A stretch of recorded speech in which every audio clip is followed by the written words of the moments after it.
করতেছেন? বিসমিল্লাহির রহমানির রহিম।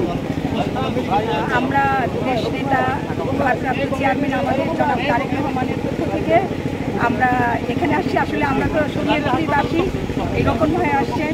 উনিও জাজিরার ছেলে, আমি শরীয়তপুরের স্থায়ী বাসিন্দা। তাই এখানে আমরা ভাঙন দেখতে আসবো কেন? আমরা তো ভাঙন কবলিত, আমরা দেখতে আসছি, আমরা ভাঙন কবলিত।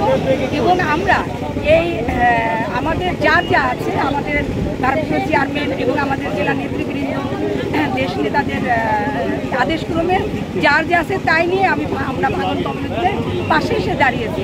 পাশে সরকারও সাহায্য যথেষ্ট হেল্প করছে, যেমন এখানে বালি ফেলতেছে, কিন্তু এটা তো তাৎক্ষণিক ভাঙনটা রোধ করার জন্য এটার যেমন প্রয়োজন, তেমনি সরকারকেও স্থায়ী চিন্তা করতে হবে যে এর আগে আমাদের নড়িয়াটা গ্রাম ভেঙে গিয়েছে, সেটারও ইফেক্ট এখানে পড়তে পারে। আসলে নদীটা ভালো করে গবেষণা করতে হবে যে কেন বারবার একবার নড়িয়া একবার জাজিরা, এভাবে তো এটা হতে পারে না। কারণ আমাদের পদ্মা হাজার হাজার কোটি টাকা দিয়ে আমরা পদ্মা সেতু বানিয়েছি, এটা একটা টাইমে পদ্মা সেতু দেবে যাবে পিলারগুলি। সুতরাং এই সেতুটাকে রক্ষা করার জন্য এই পাড়গুলি আমাদের স্থায়ীভাবে বেড়িবাঁধ করার খুবই প্রয়োজন।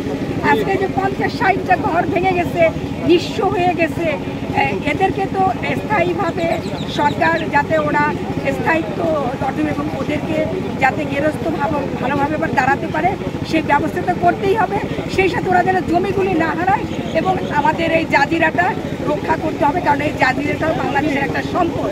আর সেই সাথে আমাদের পদ্মা সেতু রক্ষার্থে কিন্তু আমাদের এই পদ্মা, এই জাজিরা থেকে শুরু করে নড়িয়া পর্যন্ত যতখানি পদ্মা কবলিত পারগুলি স্থায়ীভাবে যেন সরকার কাছে আমাদের আকুল আবেদন যে বেড়িবাঁধের ব্যবস্থা যেন করে, যত টাকা নেব বারবার অল্প অল্প টাকা খরচ না করে একসাথে বেশি টাকা দিয়ে যেন সেনাবাহিনীর মাধ্যমে এই বেড়িবাঁধের ব্যবস্থাটা করা হয়।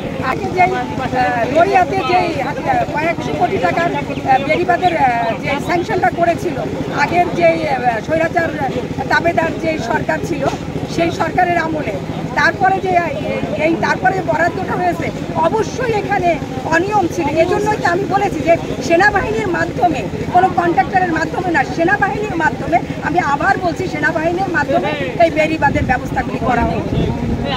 যে আমার সরকারের প্রতি আকুল আবেদন।